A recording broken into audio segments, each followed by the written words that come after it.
కార్యదర్శి జాయిన్ అయ్యారు. రామకృష్ణ గారు చూస్తున్నారు కదా, ఆంధ్రప్రదేశ్లో పొత్తులు క్లారిటీ వచ్చింది.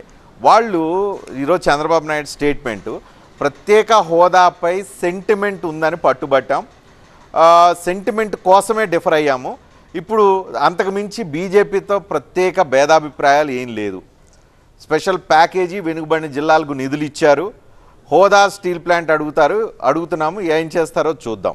This is the statement Chandrababu Naidu ఈరోజు ఇచ్చిన స్టేట్మెంట్. గతంలో ఇప్పటికీ బీజేపీతో పెద్ద విభేదాలు లేవు, కేవలం ఒక అంశం అప్పుడు కూడా మీలాంటి వాళ్ళు క్రియేట్ చేసిన సృష్టించిన సెంటిమెంట్ అయి ఉంటుంది. ఎందుకంటే మీరే కదా ఎక్కువ ప్రత్యేక హోదా కావాలని చెప్పి ఎక్కువ ఊరంతా తిరిగిన వాళ్ళు, రాష్ట్రం అంతా తిరిగిన వాళ్ళు. సో మీలాంటి వాళ్ళందరూ క్రియేట్ చేసిన సెంటిమెంట్లో చంద్రబాబు నాయుడు పాపం మిస్ అయినట్టున్నారు. సో నిజంగా ఇది సెంటిమెంట్ ఇప్పుడు పోయిందా, ఇప్పుడు సెంటిమెంట్ వాళ్ళ లేదు కాబట్టి ఇప్పుడు మళ్ళీ వాళ్ళందరూ జతగట్టారని చెప్పి అనుకోవచ్చా? రజనీకాంత్ గారు, మీకు తర్వాత మన బొలిశెట్టి వారికి, నందిగం సురేష్ గారికి అందరికీ అభినందనలు, నమస్కారాలు.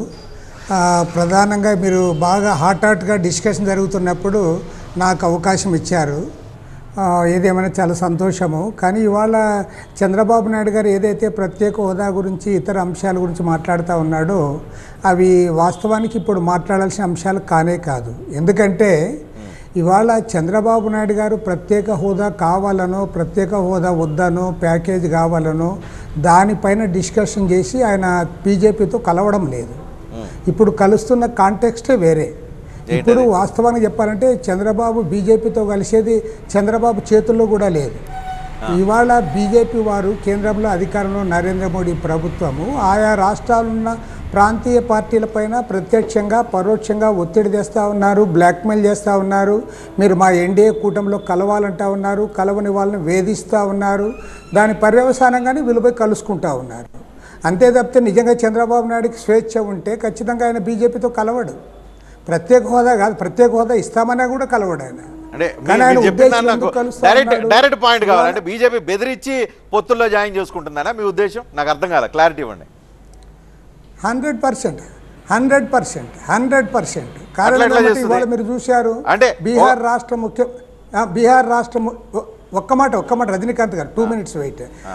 ఇప్పుడు బీహార్ రాష్ట్ర ముఖ్యమంత్రి నితీష్ కుమార్ మీకందరికీ తెలుసు, ఇండియా కూటమికి ఆయన ఇనిషియేట్ చేసి పాట్నాలో మీటింగ్ పెట్టాడు. ఇవాళ అలాంటి వ్యక్తి ఇవాళ ఏమి వచ్చింది, ఆయన్ని బెదిరించారు, నీ మీద కేసులు పెడతామంటే ఆయన ఇవాళ మళ్ళీ పోయి ఎన్డీఏ కూటమిలో జాయిన్ అయ్యాడు. మహారాష్ట్ర మాజీ ముఖ్యమంత్రి అశోక్ చవాన్, ఆయన పైన ఆదర్శ కుంభకోణం ఉందన్నారు, బెదిరించారు, ఇవాళ కండువా కప్పారు. కండువా కప్పడమే కాకుండా ఆయనకి రాజ్యసభ సభ్యత్వం ఇచ్చారు. అదేవిధంగా ఢిల్లీలో ముఖ్యమంత్రి ఆమ్ ఆద్మీ పార్టీ అరవింద్ కేజ్రీవాల్కి వాళ్ళ కండిషన్స్ పెడతా ఉన్నారు. నువ్వు ఇండియా కూటమిలో ఉండకూడదు, కాంగ్రెస్తో ఎన్నికల సీట్లు సర్దుబాటు చేసుకోకూడదు, నీవు ఆ రకంగా ఉంటే నీకు సమన్స్ ఇస్తామని ఇప్పటికే 6 times సమన్స్ ఇచ్చారు. ఆయన కూడా బెదిరిస్తూ ఉన్నారు, నీ పైన కూడా అరెస్ట్ చేస్తాం, నిన్ను కూడా జైల్లో పెడతామని. కాబట్టి ఏమంటే ఇవాళ చంద్రబాబు నాయుడు కూడా ఏం డిఫరెంట్ ఏం కాదు. చంద్రబాబు నాయుడు జైల్లో పెట్టినారంటే అంతే జగన్మోహన్ రెడ్డిని అంటూ ఉన్నారు తప్ప జగన్మోహన్ రెడ్డి ఒక్కడైతే 53 రోజులు జైల్లో పెట్టలేడు. ఎందుకంటే దాంట్లో పెద్ద ఆ కేసులో ఆధారాలు కూడా లేవు. 53 రోజుల్లో జైల్లో పెట్టిన తర్వాత కూడా ఆధారాలు ప్రభుత్వం చూపలేకపోయింది. ఆయన జైల్లో పెట్టారంటే అమిత్ షా, నరేంద్ర మోడీ అందరూ కూడా కలిసికట్టుగా మాట్లాడుకొనే ఆయన జైల్లో పెట్టారు. తర్వాత వాళ్ళ కండిషన్ మేరకే తెలంగాణలో తెలుగుదేశం పార్టీ ఎన్నికల్లో పోటీ చేయలేకపోయింది. కాబట్టి ఏమంటే ఇవాళ ఒక బెదిరింపు రాజకీయాలు, బ్లాక్మెయిల్ రాజకీయాలు నడుస్తూ ఉన్నాయి. ఇంతకుముందు బొలిశెట్టి సత్యవారు డైరెక్ట్గా అడిగాడు, ఆయన సత్య గారు చెప్పిన దాంట్లో ఏమంటే ఇవాళ కేంద్రంలో ఎవరు మీరు మాట్లాడలేకపోతా ఉన్నారు, కనీసం రైల్వే మంత్రి కూడా మాట్లాడలేరంటే మాట్లాడలేని పరిస్థితి.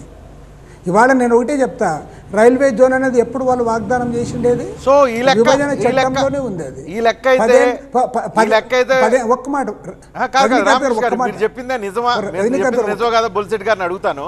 కానీ మీరు చెప్పిందే నిజమైతే మరి రేపు పరిస్థితి ఏంది ఆఫ్టర్ ఎలక్షన్స్?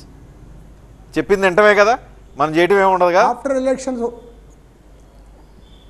నేను చెప్తా అన్నా, ఈసారి 3rd time బీజేపీ కేంద్రంలో అధికారంలోకి వస్తే భారతదేశ వ్యాప్తంగా అనేక ప్రాంతీయ పార్టీలు వాళ్ళ ఆఫీసులు మూసుకోవాల్సి వస్తుంది, వాళ్ళని బెదిరించి మెర్జ్ చేయిస్తారు. ఖచ్చితంగా ఇది మాత్రం జరిగి తీరుతుంది. అది ఎవరు, నేను ఒక మాట చెప్తా, ఎందుకంటే పవన్ కళ్యాణ్ కొన్ని విషయాలు ఇది చేసినా కొన్ని సందర్భాల్లో గట్టిగా నిలబడ్డాడు.